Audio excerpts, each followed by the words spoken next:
I was just trying to manage to make sure that they built it correctly, right? But I didn't manage the waste. But what I saw was that there was so much usable waste. I actually dragged a whole lot out of the dumpster every day that I was there, thinking I could use that at some point.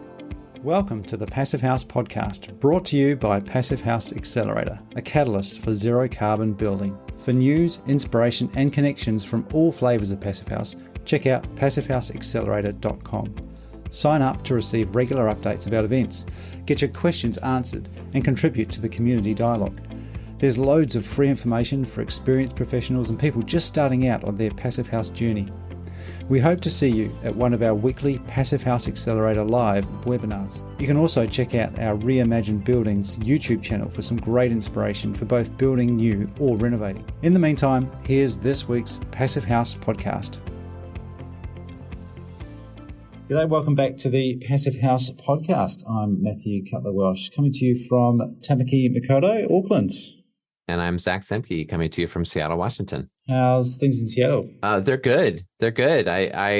We've been thinking a lot about New Zealand and Australia because of the Women's World Cup, and I am very sad that the U.S. and Japan are both out, and that Sweden. Japan was I good. know. I had no idea Japan was such a good football team. Oh yeah, they have a great women's program. Yeah, Sweden has become the villain in our household for knocking both those teams out. We have in our office here. We have someone in my team from Nigeria. We have someone who just joined us recently who is Swedish.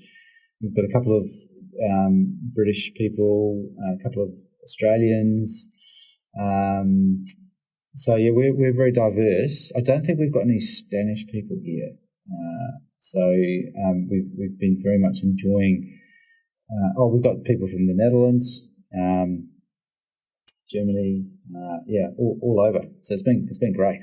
And I'll tell you what, the games have been the whole tournament's it's been great. It's been great seeing people back in big crowds, getting behind sport and women's sport from around the world. And it's been really cool just to see an organisation like FIFA come here and spread the love around and have so many venues around Australia and New Zealand participating and seeing lots of people out and about and just really family-friendly atmosphere at the games as well. I've been to two and taken my kids along both times.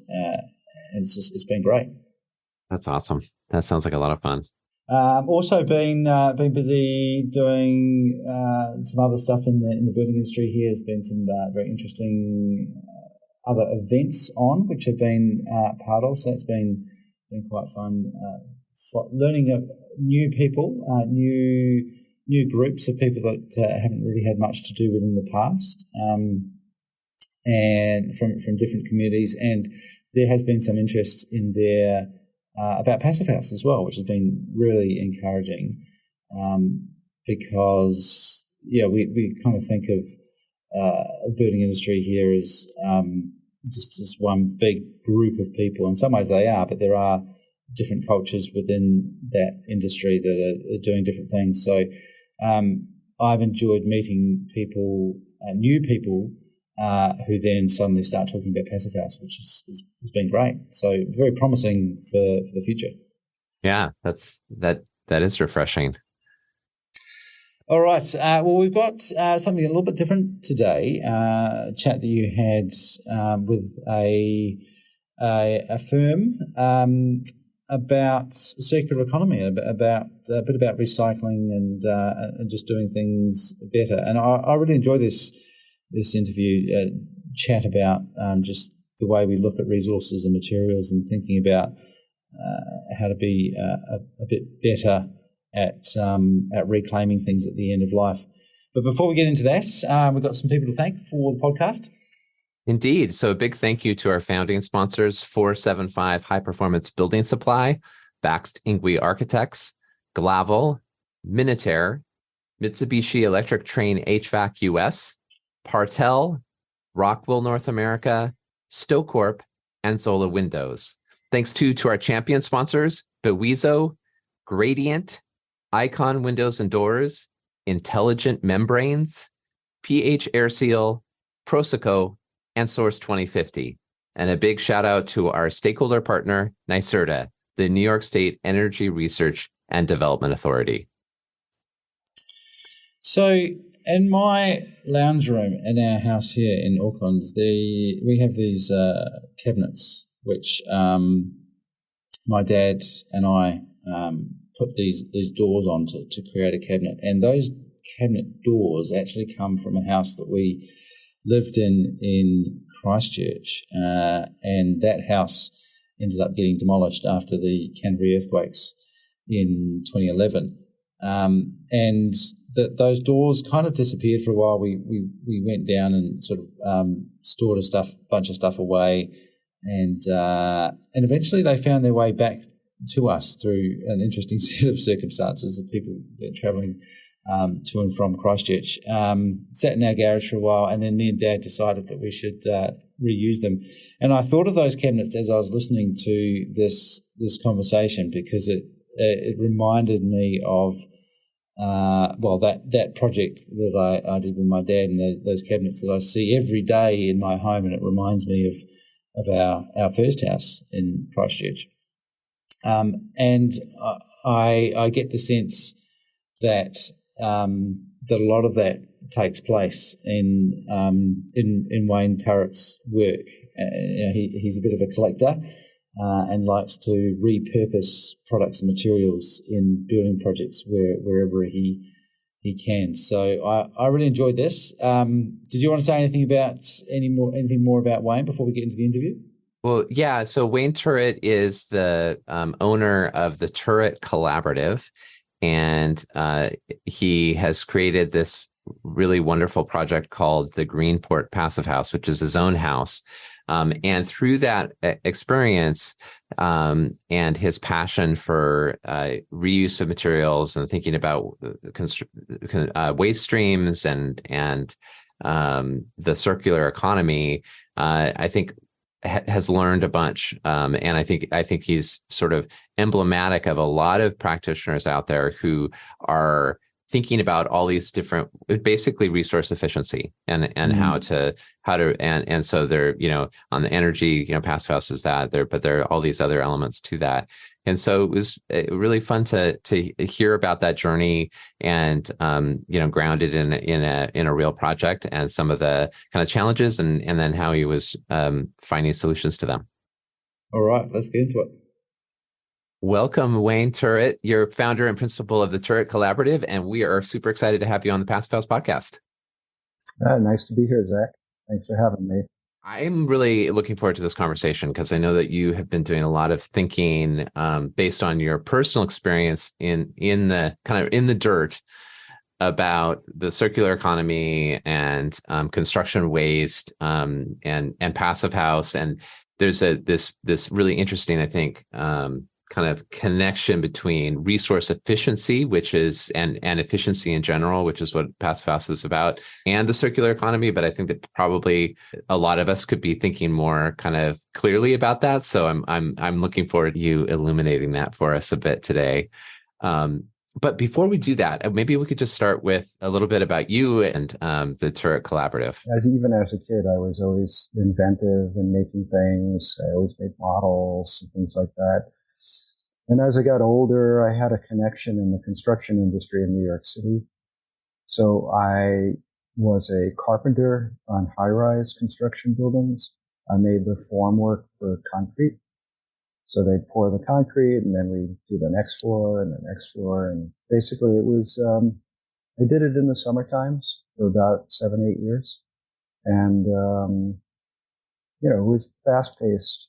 These guys were pushing. We did 2.5 floors a week.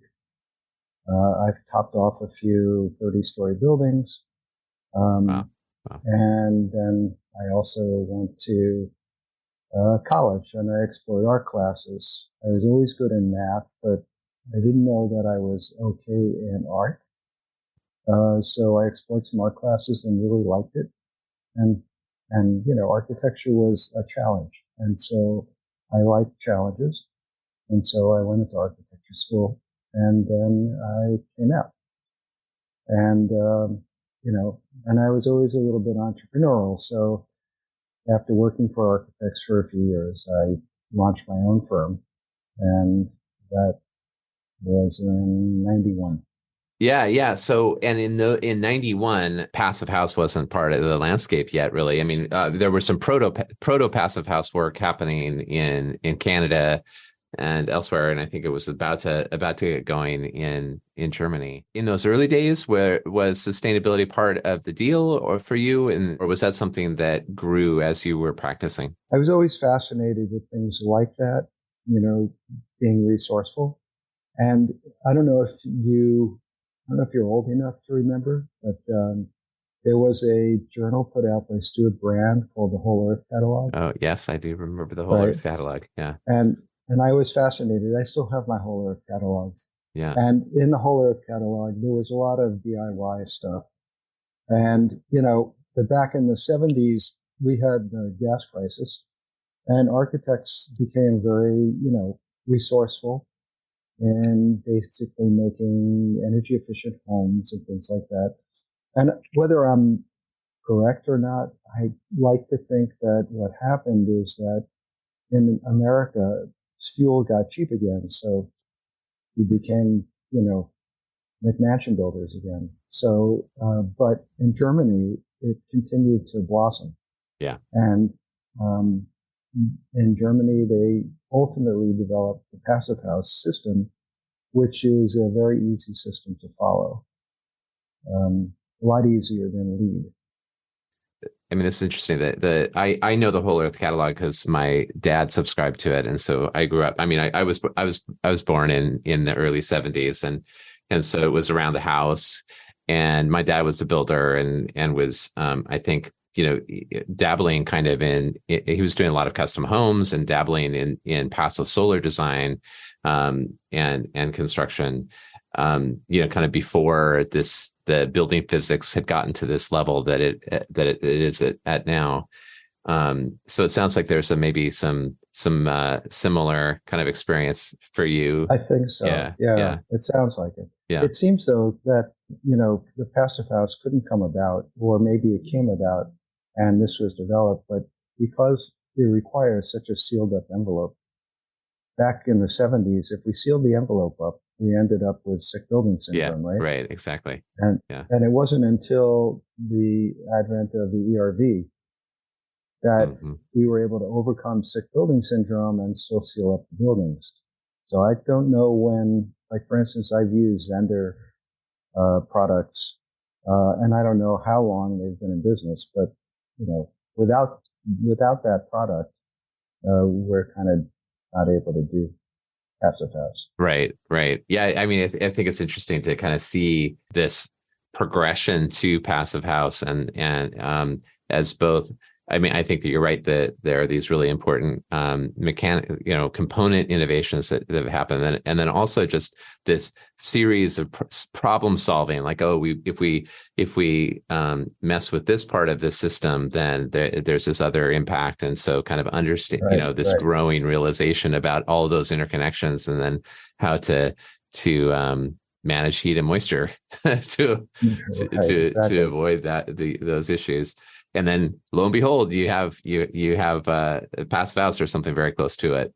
Speaking of passive house, I think you recently completed your Greenpoint, New York house. And we'll include a link to it in the show notes. It's a beautiful house of yours, and that gave you a different insight, or maybe a more kind of intimate insight into what's going on with construction materials and construction waste.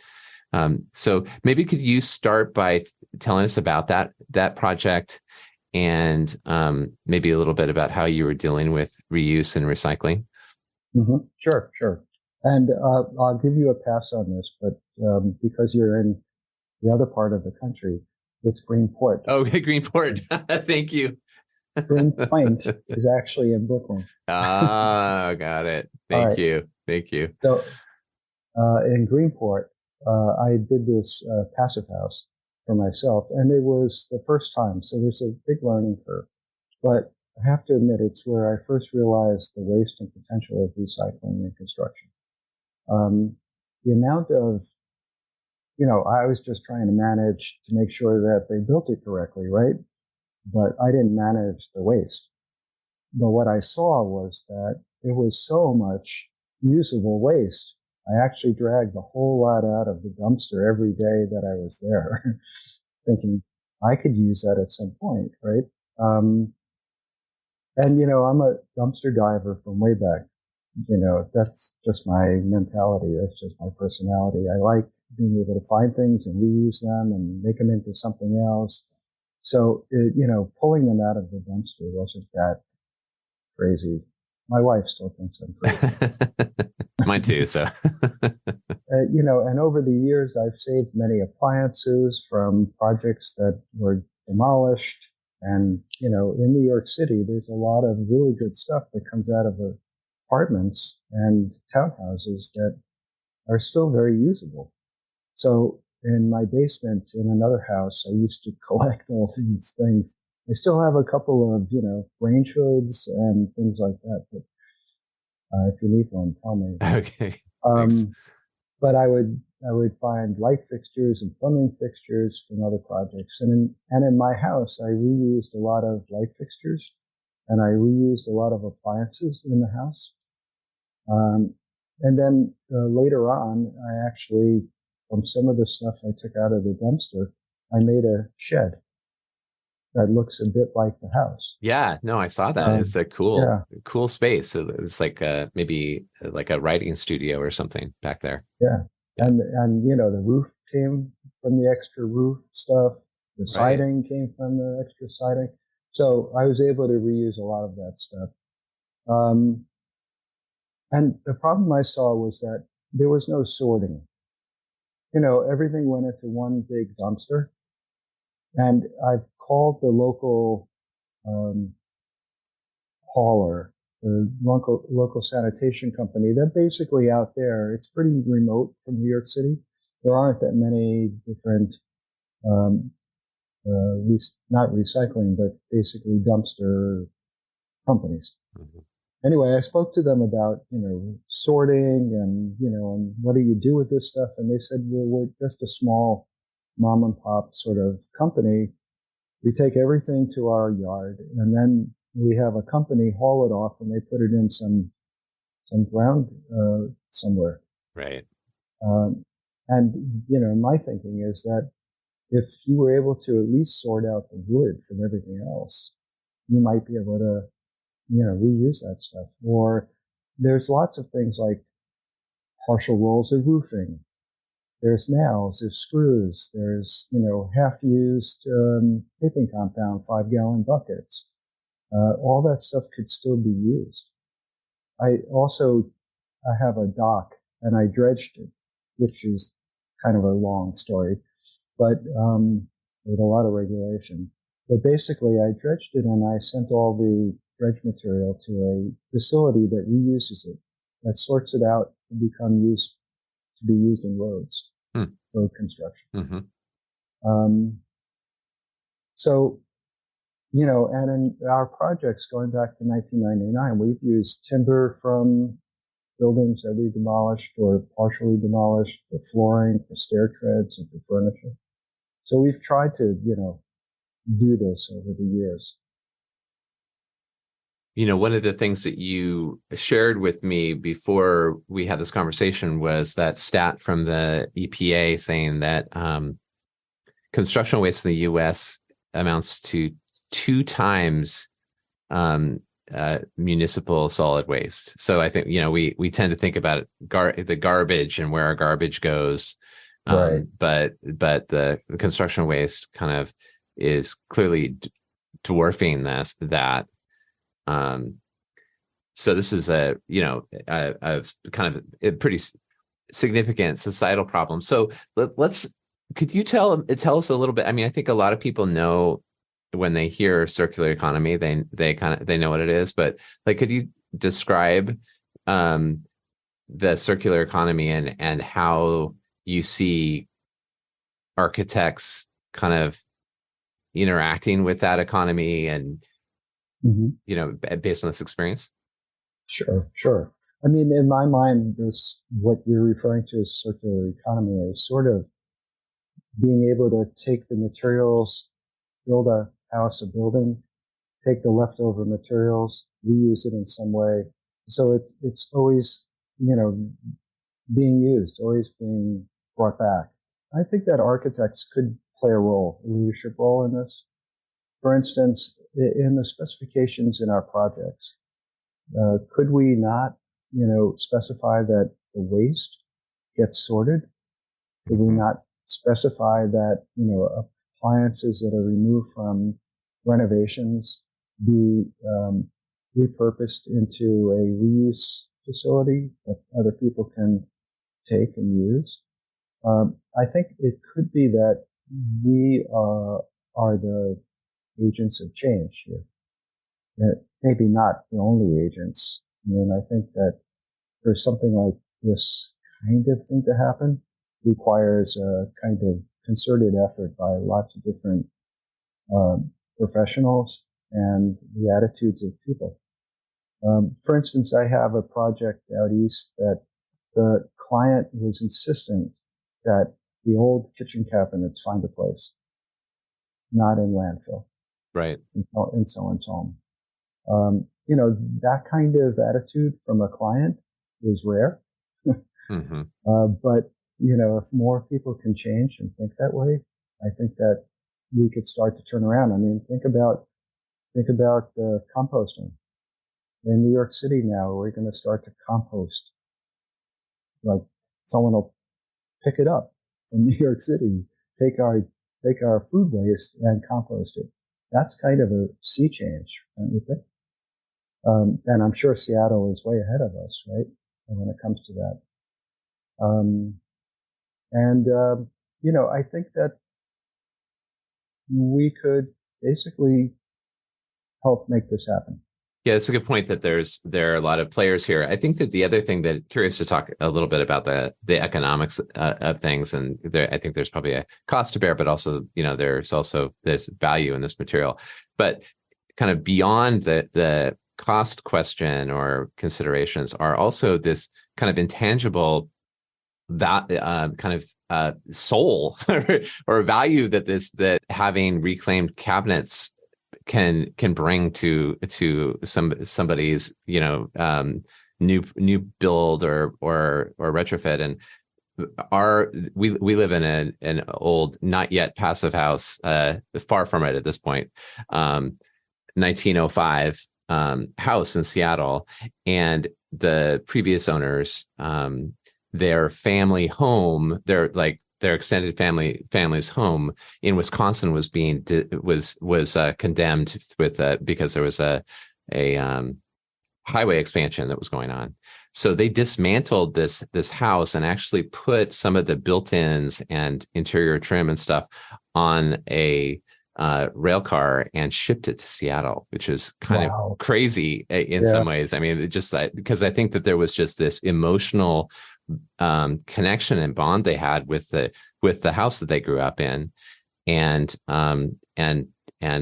installed it into their DIY remodel of the house before we bought it. And so there's this story there that is kind of touching, and we see that it's this cool piece of our living room and trim around our house. I mean, our house it's a modest little place, but it has this human story written in the materials that surround us, which is pretty cool. Yeah. I thought of something else. I mean, to pick up where I left off, I mean, the other thing that is necessary is that codes need to, and you mentioned something about cost. I mean, so it is going to cost a little bit more. Clients, if you leave it up to, people, they're going to say, we don't want it to cost more. We don't want to pay for it. But, if you look at the way codes have gone over the years in terms of energy, 20 years ago, if I said, I want to super insulate your house and I want to use triple glazed windows and all that stuff, they would have said that that's going to cost too much. But now codes are making us do it anyway. And they can't, it's not discretionary anymore. And so if they can actually create codes to deal with construction waste, and I don't think it could happen, day one, the whole thing, but, I'm of the mind that you can't make the perfect the enemy of the good. So you have to take steps. Good point. And there's an interesting parallel there too, because one of the other things that goes on is when code mandates something like, higher performing buildings, then the cost of the components ends up going down because there's demand and there's scale and there are lots of players, right. There's competition, there's innovation, all those sorts of things. And, I think clearly we need that in the kind of construction material reclamation space as well, because I imagine it can take a lot of time to just find anybody who'll take something, and right. Eventually there will be more than one spot. There'll be lots of players, hopefully, and this kind of established supply chain and system for some of the materials that you're discussing. And there is some. There are some facilities that actually will recycle things. They'll grind up everything, and they'll make it into something that's usable, which is a start. Habitat for Humanity has a store where you can bring your appliances and things like that. In another podcast I was in, there was a woman named Tracy Stevens that emailed me about all these different resources. And if you want, I'll send you that. Maybe you could. Oh, yeah. Totally. We can include it in the show notes. That's great. She does kitchens and all that. And she did a great job. And what she does sounds like great. I don't understand how she does it, but she does it. Well, so what's going on next for you? What's on the horizon? Just putting one foot in front of the other. Yeah, I hope that sounds familiar. I'm right there with you. I'm talking to people at least out east. It's a smaller community, to see if we can get some kind of local system where contractors might have a whole bunch of wood and we can locate it by this kind of local electronic community where everybody can log on and see what's available at different job sites. That's one thing. Again, I'd like to try to, engage my clients in doing things along these lines. But it's early. I need to find, people that take the refuse to see if they would sort it. And if, in New York City, we use small dumpsters, like 3-yarders, come in and out of buildings. They're kind of easy. If we had 2 of them, one for wood and one for the rest, that would be easy. But then where does the wood go? So I gotta, right. We gotta look at all that stuff, right? Well, thank you for that work, and we'll include some contact information so people can get in touch, because I think there are probably others who are listening who are also passionate about this, or maybe just got their curiosity piqued and we can maybe help facilitate a little more community building around this challenge and opportunity.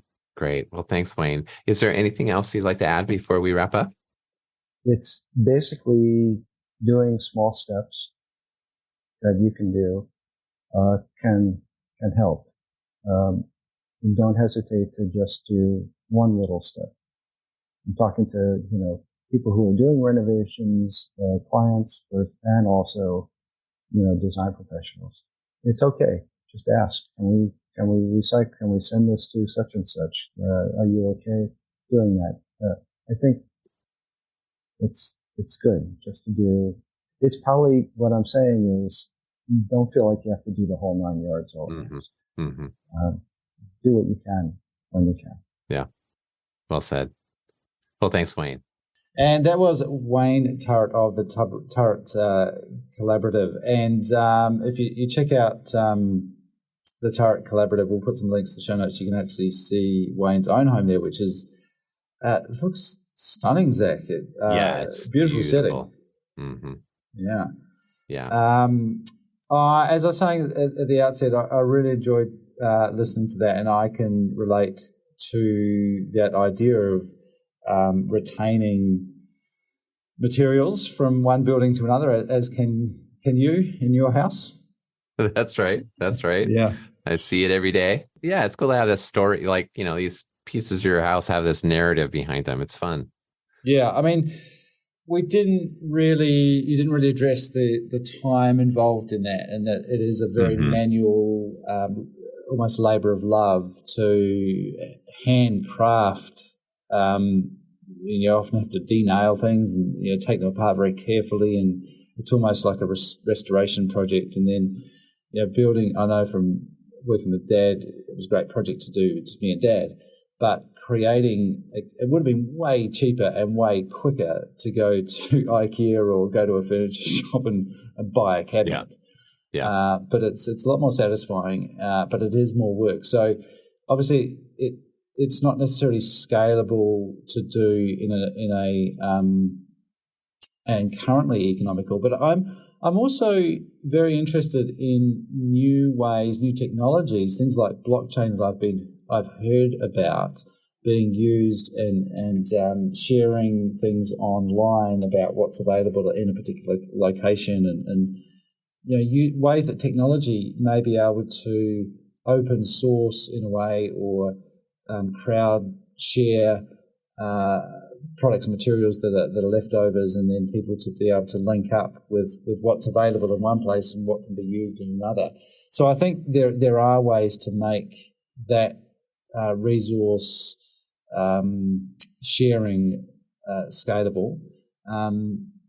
That's at the sort of front end. I think the other exciting stuff or challenge is figuring out what to do with composite materials, and things like SIP construction is getting very popular. It is popular for passive house construction, but SIPs are essentially different materials that are laminated or glued together, and to reclaim those materials or reuse that at the end of the life of the building is potentially a lot trickier than more traditional construction, where things are just nailed together and you can pull them apart more easily. So I think there are some challenges there for scalability of circular economy.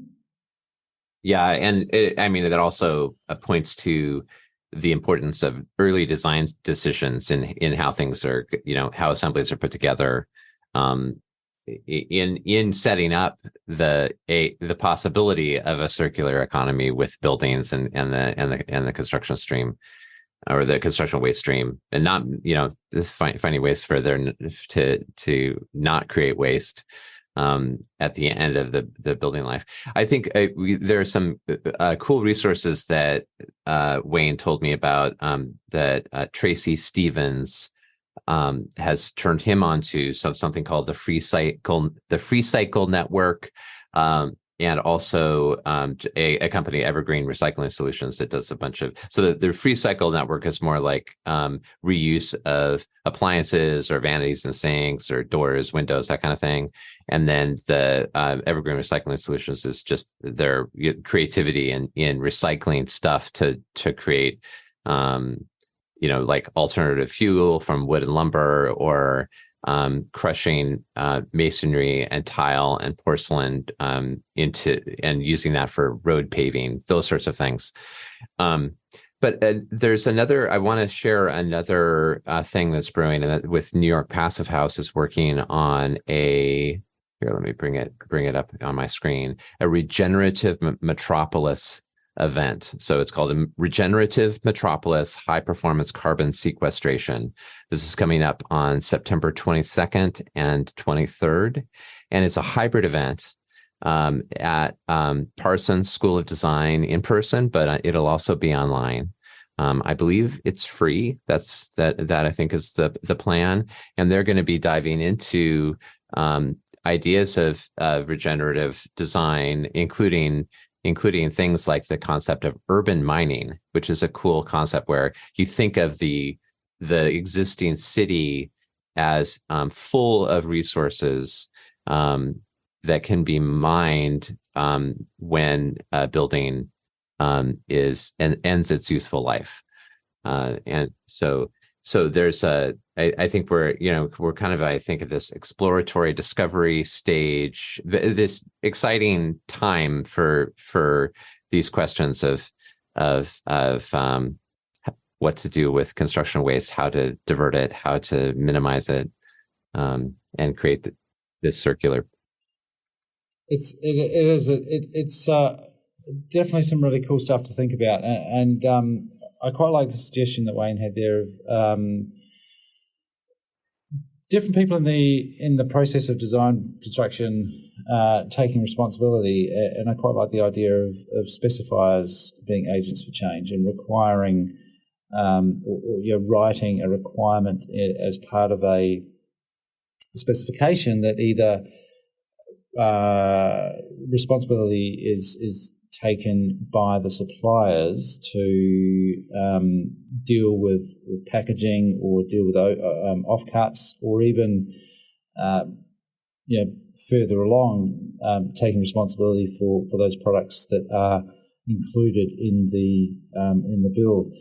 We're doing quite a lot of work with embodied carbon at the moment, and construction waste is a massive part of the embodied carbon of new builds. So we have to account not just for the concrete and the timber and the steel and all the materials of the glass that goes into the finished product. That's relatively easy to sum all that up and figure out what the embodied carbon greenhouse emissions from getting all those materials.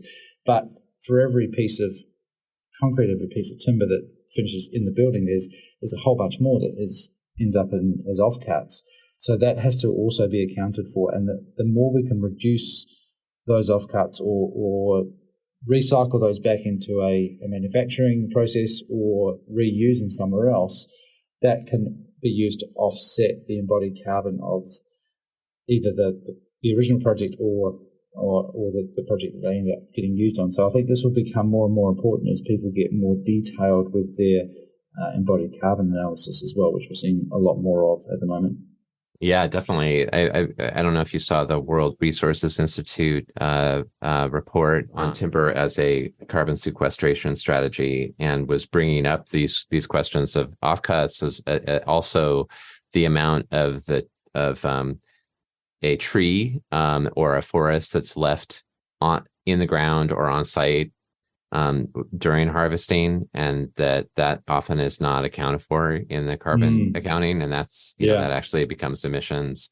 It's just, all this is so new, and so as we get more detailed, then these other understandings crop up and new data crops up. We all want to find solutions that truly do sequester carbon. So we better make sure that that's what we're doing. Another element of that, though, that just keeps on coming back is that sense of resource efficiency, that you kind of, in some ways, you can't lose if you're going in the right direction, if you're thinking about just using everything that you use, energy and materials, as wisely as possible.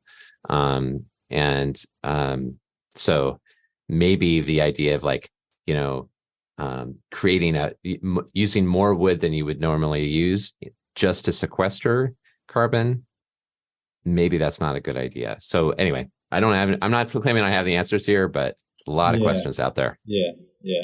I think for me, the biggest takeaway from this is that it's not enough just to make a super energy efficient box. Because you can do that with all sorts of plastics and all sorts of petrochemicals and foams. Yeah. It's much better to consider those performance requirements of the operation of the building, but also think about where materials are coming from and how easy it will be to do something with those materials after the useful life of that building, and also what those materials are doing during the operation of the building. That's something, that's one of the nice outcomes of considering passive house, along with things like LEED or WELL or here Green Star and Home Star, is that also considering construction waste and potential toxicity, healthiness of materials, well-being of people. during the operation of the building as well. So, those tools do go hand in hand for considering some of these wider sustainability issues. A post of Chris Magwood, who a lot of folks, at least in North America, know his work well around embodied carbon and biogenic materials in particular, and his focus on straw. So we were, talking about mass timber, but on straw as a potential carbon sequestering material, construction material.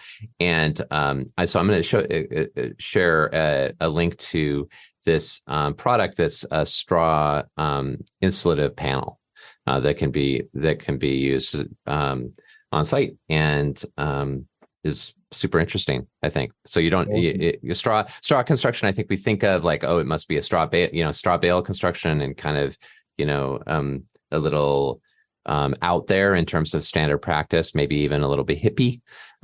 It's super cool, but this is more of something that could be applied in kind of standard practice, and. Yeah. Looks like it has some promise. So good stuff out there. Lots of opportunities too. All right. You're still taking a break on that's right. Yeah. Passive House Lives. That's right. Passive House Accelerator Live is taking August off. So we'll be returning on the first Wednesday of September. So for you in New Zealand, it'll be the first Thursday of September. And we're going to be, we'll have, because it's the first Wednesday of the month, we'll have a 101 session of the show. And it's going to be focused on airtightness and how to achieve airtightness in buildings. Awesome. All right. But we will be back with another podcast episode next week as well. So we've got a couple of those lined up. Lots of interesting people to talk to. So look forward to talking to you then. All right. Thank you, Zack. Thanks, Matthew.